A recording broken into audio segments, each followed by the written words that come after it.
back. James Harden right on target.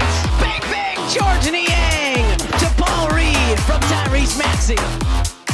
Joel Embiid.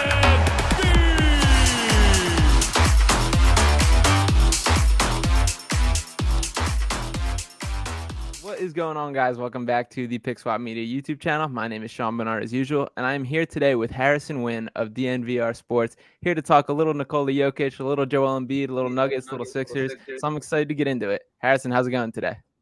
I'm doing great, Sean. Thanks for having me on. Yeah, I'm excited to have kind of a little bit of a opposing point of view here and kind of talk about some things. So before we kick it fully off, give me a little bit of kind of your background, your experience, kind of obviously covering the Nuggets for DNVR and what you got going on. Yeah, I've been covering the Nuggets since 2016. So I've really covered Nikola Jokic's entire career in Denver. I've kind of had a first row seat for this team going from one of the worst teams in the league to like a championship contender. So it's been a fun ride, but yeah, it's definitely been cool to be there every step of the way. Yeah, definitely. And a little bit of a similar experience. I've been covering the Sixers for about a little over 4 years now, bounced around a little bit from Philly Sports Network, where I'm back at now. Worked for Heavy, worked for Clutch Points, and have kind of climbed my way through the ranks a little, doing my thing. And I've had a similar experience of seeing this Sixers team go from literally, I remember growing up watching the process years is where I kind of fell in love with basketball, fell in love with the sport, and to see them evolve into the kind of contenders, it has been cool. And especially with Embiid and Jokic, a cool similarity between both of them is them sticking with their original team, kind of going from that almost nobody to a true NBA superstar, which is very cool and something I'm grateful for. And is that something that you take as well? Oh, for sure. For sure. I mean, the Nuggets and Philly to some extent with Embiid, like the Nuggets, what I think they should take a lot of pride in is that they built their team what I think is kind of the tough way these days, through the draft, not really through free agency, not really the super team model. It just like takes a lot of patience to do it that way. And we'll see if they can get it done this year. But I think it would be one of the stories like of the Nuggets if they were able to win the championship. It's like they built through the draft. They had this superstar like Embiid who stuck around and, was only with one franchise for hopefully his whole career. I think it's like one of the really cool underlying stories of both the Jokic and Embiid experiences. Yeah, totally. And Giannis is another guy I'll even throw in the mix for the same kind of thing. Definitely. Sticking with a smaller market team. Philadelphia probably the biggest market out of the three, so maybe not necessarily there, but the same kind of idea of sticking with your homegrown team, having them build around you and it working. And that's kind of the conversation I want to get into, is looking at the MVP race for this year. Jokic obviously coming off back-to-back MVPs, sitting at a minus 400 favorite for MVP again this year. Embiid right behind him at plus 550 and Giannis at plus 650. So not as much of a race as I guess we were hoping. And that brings me to my kind of point of Nikola Jokic, I do think is a terrific talent, very good basketball player, but I don't think he's in another caliber compared to these guys like Joel Embiid, like Giannis, like Luka, like Kevin Durant, and those likes of players that are in the way that I feel it is kind of portrayed. And give me your thoughts on kind of my take there. I would agree with that. Okay. I don't think he is by far and away like in a tier by himself. I don't think so. I mean, I think Jokic is the best player in the league. I'm biased, just like we're all biased. I mean, everybody in the sports media world is a little biased, but I don't think he's like necessarily clearly a tier above a Giannis. I don't think so. But I think the MVP is a little different discussion than that. But no, I would agree with you. I don't think Jokic is clearly in a tier by himself. No, not at all. Okay. Yeah, that's my kind of thoughts. I think it's a similar grouping, and there's not necessarily the differentiation there. And there's four kind of things that I broke down that I don't want to say bother me, but I feel rubbed the wrong way. That is kind of the discourse around Nikola Jokic. Number one, which I think is kind of the go-to, the low-hanging fruit that people go to a lot for this, is just the overuse of advanced analytics and numbers in a way that I don't think portrays basketball in the full extent. So give me your sales pitch on why we should buy into all these analytics and that should overlook the flaws to them, and why it does tell the full story. Well, I don't think it tells the full story. Okay. I don't think you should look solely at analytics when you're looking at an MVP candidate or who the best player in the league is. I don't think analytics is the first thing you should go to. I don't think it's the only thing you should go to. I mean, why I think it's a good thing to look at is because, look, I just think in basketball, when you're analyzing basketball, the more information you have, the better. I think anybody would tell you that. Like, people working in a front office, they look at analytics because it's just more information. It's not an end all be all. But I mean, if you look at, you know, all the advanced analytics, whether it's like value over win replacement, win shares, PER, the Raptor statistics, 538s, whatever you want to look at. I mean, the best players are all near the top. Like Jokic, Embiid, Giannis, all those guys are near the top. So it's valuable in that way. I mean, it's not so far off where like Embiid is in the middle of the pack, you know, and all those statistics. So there's something there that puts all the good players in a tier of their own. But no, I don't think advanced analytics is even Jokic's best case or should be his best case for MVP this year. I just think it's, you know, one piece to the puzzle, one data point that should go into it. That's really it.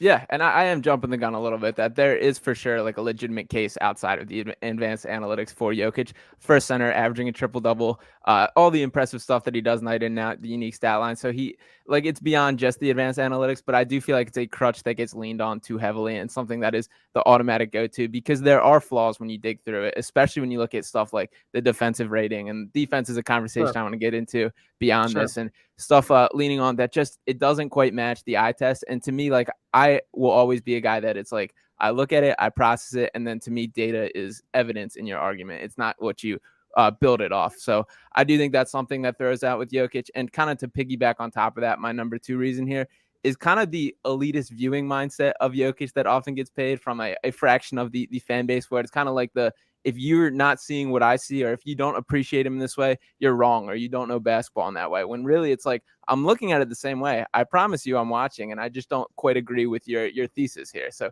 do you see that from the portion of the Nuggets fans? I do. Okay. And I think some of that comes from the fact that we were the first ones to ever believe in Nikola Jokic. Like 5 years ago, 6 years ago, people thought Kristaps Porzingis was clearly going to be the better player. 5 years ago, 4 years ago, people thought Karl Anthony Towns was clearly going to be the better player. And we were sitting here watching this guy every night being like, no, you're wrong. Like, he's better than Kristaps. He's better than Towns. And so I think some of it comes from the fact that we were on to him earlier. And another portion of it is like some of Nikola Jokic's game, it's honestly hard to appreciate if you don't watch him every night. And we watch him every night. And I'm not expecting anybody else in the league to. I'm not expecting anybody on ESPN. I'm not expecting you to. But just to get some of the intricacies of his game, you really do have to watch him every night. There is stuff in a box score, in a regular box score, in an advanced analytic that isn't going to pick up on just some of the stuff he does every night that you can really only see if you watch every game. And so, yeah, I mean, of course that's unfair because I don't think anybody can watch him every night other than, us here in Denver and the people who really follow him. So I think a lot of it comes from that. Yeah, for sure. And as you mentioned, like, it is hard. Like, I've watched all 63 or whatever games we're at for the Sixers, watched just about every single minute of Joel Embiid's career versus Jokic. Like, on a general kind of night for me is I watch one early game, usually the Sixers, and one late game. So I've probably caught between like 25 and 30 Nuggets games this year. And I am like appreciative of what he does. But I will say, like, there definitely is an intricacy to watching him. But I also feel like that's overvalued to the extent of, like, he's a big man passing. It's awesome. He's super high IQ. And I would consider, like, his brain his number one talent, in my opinion. I think the way he's able to kind of process things and just go about the gameplay is what impresses me the most about him. But I don't know. There's something intricate there, but I also feel like I don't want to say it's lean on, but yeah, you kind of get what I'm saying there. I'll move on to my third thing here. And this is a newfound thing. I will say, as you mentioned, like, Jokic has got it out the mud and has built it up on his own for sure. But of late, after the two-time MVP, I do feel like, especially this year, there's a push for Nikola Jokic to be that guy. And some of it is, I think, kind of like putting him on that face of the NBA kind of status and moving him in that direction. But it's stuff like when the Nuggets and Sixers play this year and Joel Embiid goes for 47 points and like the headlines are Jokic and Embiid combined for 71 and stuff like that. Or just the Instagram clips or Twitter clips of him doing like, I would call basic basketball moves with like the eye-popping pass and that kind of thing. Do you see that a little bit or think I'm out of left field? I think that's a little crazy because just like the Nuggets over the last several years and even this year to an extent have gotten like so little national coverage up until the last month or so. And then all the coverage over the last month from a national perspective is about how Jokic should not be the MVP. like we've been fighting tooth and nail for like the last 5 years just to get some recognition publicly, I feel like. And I mean, look, Jokic has won the last 2 MVPs. So there obviously has been, that recognition from some aspect of the media world. But I feel like as of late, everybody's, trying to tear him down. And that came as a direct result of the last straw poll.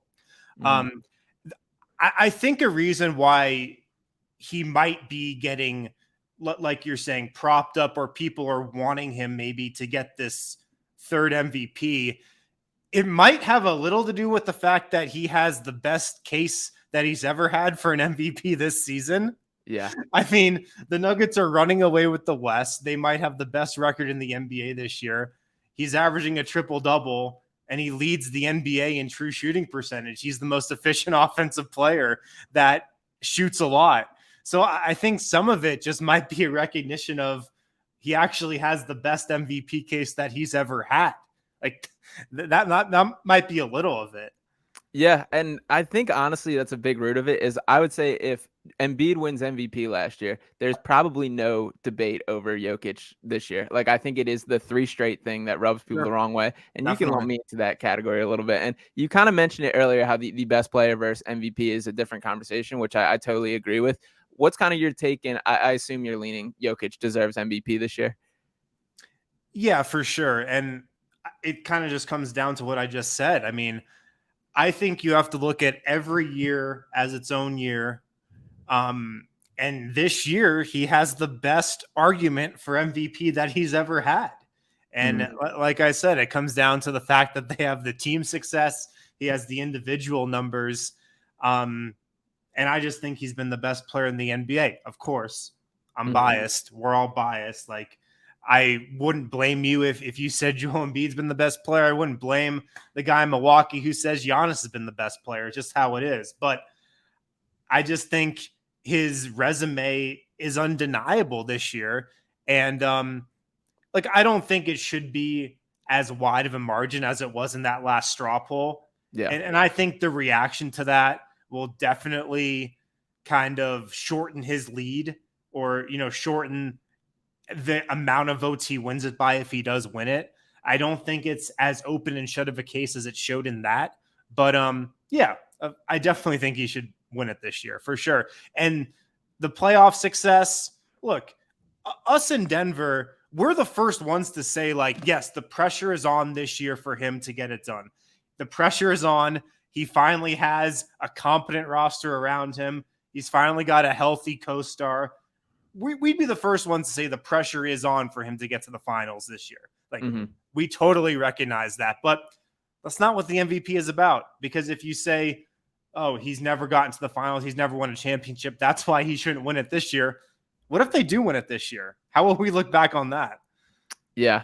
And my only kind of counter to the MVP, and it's, again, this comes more because of he's won the last 2. Like, and it really shouldn't be. It should be an every year thing. But just based on like how limited the 3-time MVPs, only 2 ever, and that kind of thing. Sure. It's like I like it bothers me. Like he kind of got the benefit of raising the floor of the roster last year without Michael Porter Jr., without Jamal Murray, which he absolutely did, and picked up more of a scoring slack and did everything necessary to lead that team to a 6 seed, keep them afloat. To now kind of have that talent back. And I get like his numbers are still good. He's taken a little bit of a step back scoring wise, which is as expected when those bring in that type of talent. But it does feel to me like he's getting a little bit of winning on both sides of it there. But I don't know. Like you said, it should be a year to year, but I still hold a little bit of like that frustrates me.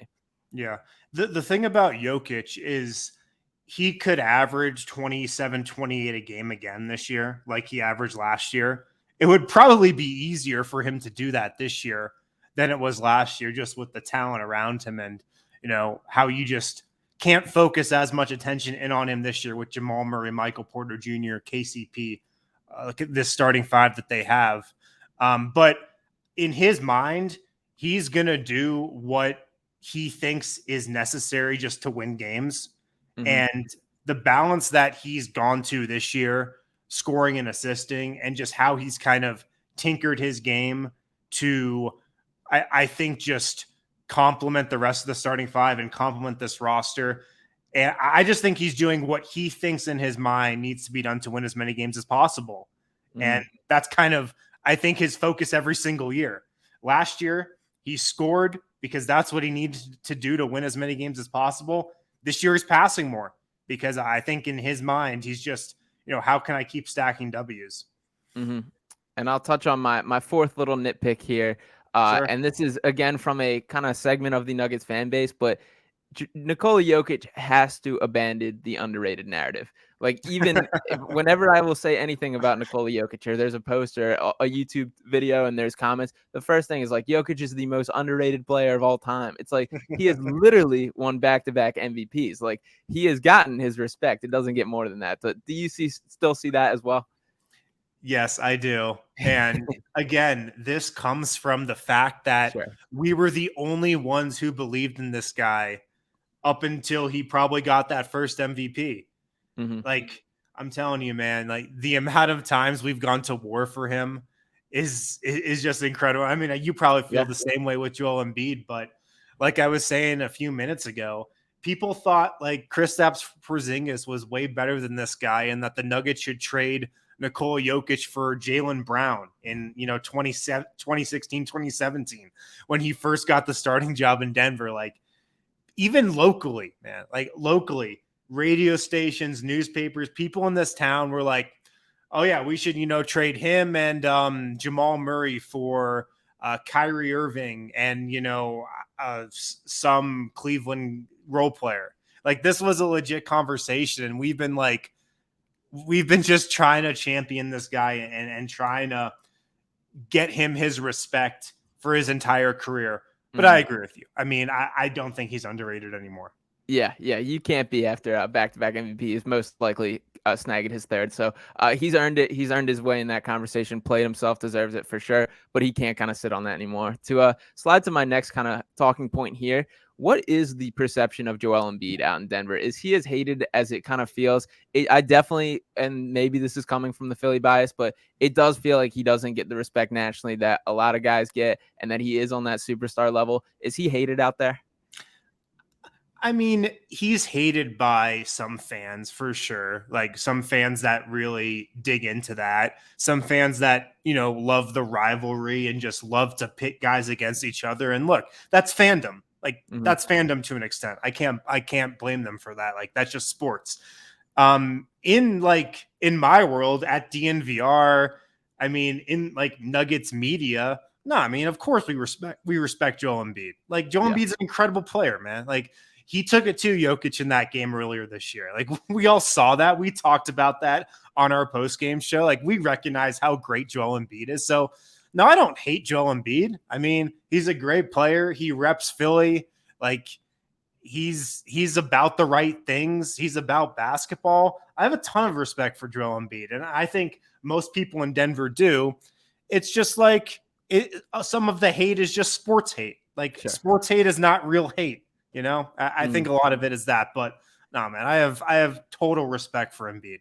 Yeah, that I appreciate you saying all that, and that is all fair. And one of the things that's very interesting in this whole conversation is both Jokic and Embiid seem to have the utmost respect for themselves, and it's all this outside noise surrounding them that kind of makes this giant rivalry. So it is kind of funny how it's blown up into that when the two centralized figures involved into seemingly want no part of it. But to slide to the next thing is the defensive conversation, which to me is where I will like lock in the corner of where the difference is in these two and why I believe Joel Embiid is the better player. What is just your opinion on Nikola Jokic as a defender?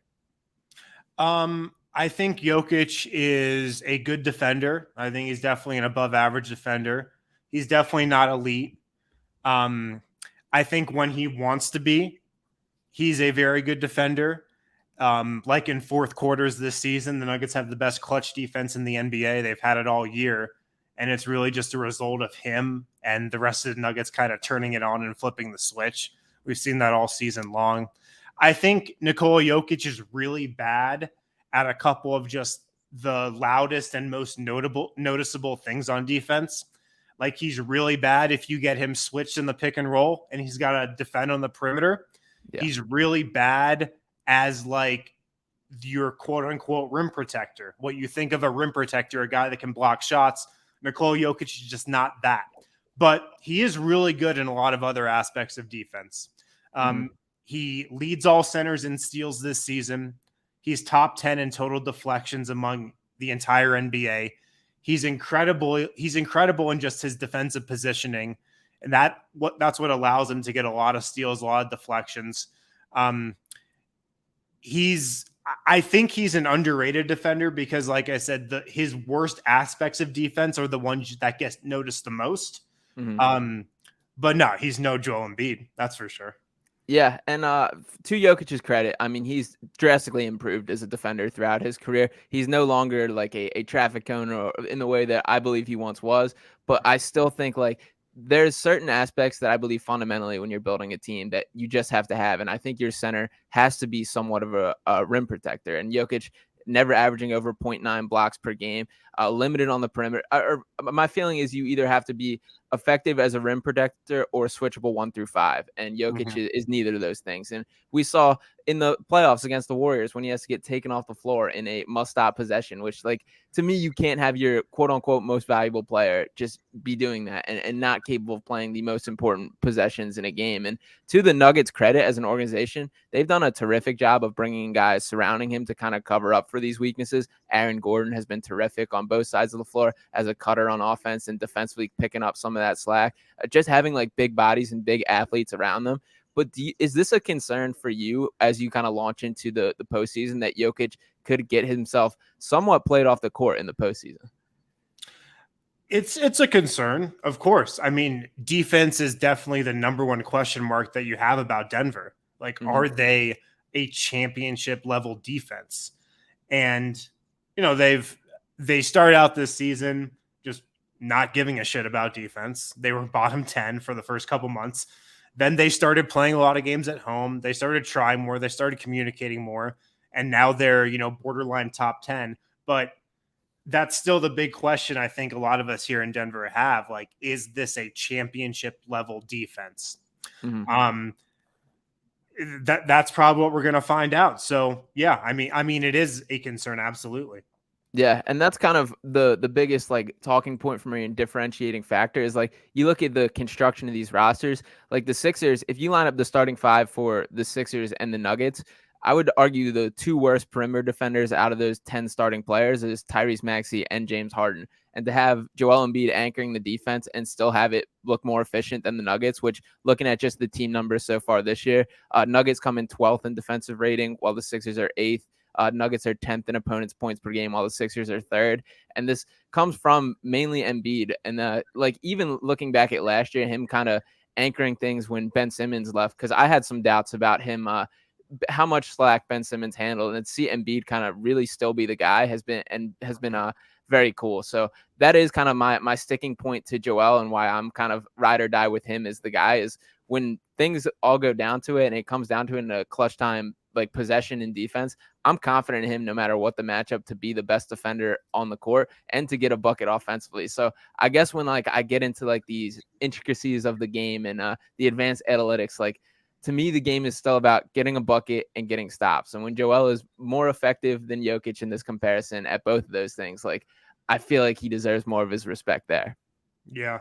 Here's a stat. I wrote about this today actually on DNVR.com, but when Nikola Jokic is on the floor, The Nuggets have a 110.6 defensive rating. They allow on average 110.6 points per 100 possessions. When Joel Embiid is on the floor, the 76ers have a 109.9 defensive rating. Like, there's not much of a difference there. And look, I agree with you. Like, Joel Embiid is a better defender than Nikola Jokic. He's a better rim protector, absolutely. But the team defense with those two on the floor hasn't been that much different this season. So, it's honestly, it's the number one thing Nuggets fans, Nuggets media is curious about in the playoffs. You know, how does Nikola Jokic, how does this Nuggets defense look against the Dallas Mavericks of the world, you know, against the Phoenix Suns? If they play the Warriors again, how does it look? Because we've never seen like this version of Jokic with an actual competent roster around him. So it should be interesting. Yeah, for sure. And the other big stat that has kind of been floating around, and this is again a credit to the Nuggets organization for like putting the right pieces in place to make up for Jokic's weaknesses. But when I get to like the concerns of the postseason, looking at the difference between these two, I don't know if you saw this floating around Twitter, but per StatMuse, the playoff plus minus of these two, Joel Embiid's total playoff plus minus is plus 282, while Nikola Jokic's is minus 31. And I've seen this Sixers team literally fall apart in like the 4 minutes that Embiid is not on the floor, like that Raptors series that was probably their best chance at winning a title, if not moving forward, and things like that. So that kind of like, and this is again on the Sixers organization for not checking those boxes. But what's kind of your reaction to that, for the Sixers not finding a way to combat that while the Nuggets clearly have? So the plus minus is interesting. I've looked at this. If you go that Jokic is like career plus minus in the playoffs, right? Yeah. So if you go up through the bubble series, he's actually a positive. He's actually in the plus. He dips into the minus when you put the last two playoff runs into it. 2020, 2021, 2021, 2022. So he's actually a positive in his first 2 years in the playoffs, and then he goes into a negative the last 2 years. And the reason I think because of that is just, I mean, you look at the Nuggets roster the last 2 years in the playoffs. I mean, 2 years ago, they went into the playoffs with a Facu Campazzo, Austin Rivers starting backcourt and managed to beat the Portland Trailblazers in the first round somehow. Yeah. And then, of course, got swept by the Suns. And then last year, like against the Warriors, their second best player in that playoff series was Monte Morris. So these last 2 years, the roster around him has sucked. Part of that was, I don't think they built the right type of roster around him. Part of that, of course, was Jamal Murray's been hurt these last two playoff runs. Michael Porter Jr. has been hurt for one of them last year. So I think the negative plus minus these last 2 years in the playoffs is really just the roster. I mean, you look at Jokic's stats, he was unbelievable. Last year, he averaged 31 a game against Draymond Green and the Warriors defense. Like, he's been incredible the last two playoffs. He's just had really just nobody else to run with him. Mm-hmm. Yeah. And that's his, the individual defensive rating, and we didn't get fully into the stats conversation. I'm happy you weren't fully on defense mode of that, because I was locked and loaded with a ton of examples. But like, I was looking at I would say individual defensive rating is probably the most flawed statistic that I have an issue with, just based on like Steph Curry literally has had a better individual defensive rating than Draymond Green for stretches of their career. And just like, kind of trying to make that on one player, which I see for Jokic get thrown out of how great he is. Like, James Harden ranked in the top 25 for individual defensive rating for during his Houston season, which just once again does not match the eye test. So it is kind of crazy simplifying it like that, but yeah, I'm glad we didn't get fully down that rabbit hole. Yeah. I again, the plus minus, man, like, again, he had a positive plus minus in the playoffs through the bubble run, you know, when he had a competent team around him. The last 2 years, he's had to do everything himself in the playoffs. And I mean, he just hasn't had enough. Like, you can't win a championship by yourself. That's for sure. Yeah. So final words here. Nikola Jokic, the favorite for MVP, Nuggets in the championship mindset. What's your kind of level of optimism, or is this just purely we'll wait and see at this point? I'm really optimistic. I mean, this is by far the best Nuggets team they've ever had. This is the best roster they've ever had. They have what I think is the best starting five in the NBA. And it's just going to be about health, first of all. When is it not about health? But particularly, it's about health with this Nuggets team, because that's what's plagued them the last couple of years. And then, I think a lot of it does come down to defense, like we talked about. Like, can they get stops when it matters? And based on the regular season, they've gotten stops against really good teams in the clutch when it's mattered. I mean, they locked down the fourth quarter the other night against John Morant in Memphis. They held them to 17 points in the fourth quarter. That was Jokic doing a lot of the work defensively. So they've got the best roster. They've had just a perfect regular season. I mean, they pretty much locked up home court advantage throughout the West playoffs. They've done everything they needed to do. It's just going to be about showing up in the playoffs, and I can't wait. So, yeah. We're all really optimistic. Yeah. Well, Harrison, I appreciate you coming on. And I will say I do agree that it surprised me the lack of national optimism around this Nuggets team from how well they played. It doesn't feel like they have that championship kind of buzz compared to other teams, despite they've answered all the calls. But it is a postseason lead. They're going to have to prove it in the playoffs, and we'll see. There is the makings of a very fun NBA postseason, which I'm excited to talk more about moving forward. Harrison, once again, thank you for coming on. Let everybody know where they can find all your work and tap into you. Yeah, well, thanks for having me, Sean. I'm at Harrison Wind on Twitter, and then DNVR_sports. We do a pregame show. We do a postgame show every Nuggets game, podcast 5 days a week.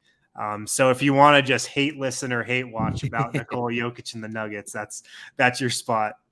There we go. Well, Harrison, once again, thanks so much. Everybody, thank you for watching. Make sure to drop a like and subscribe if you have not already, and I will talk with you next time.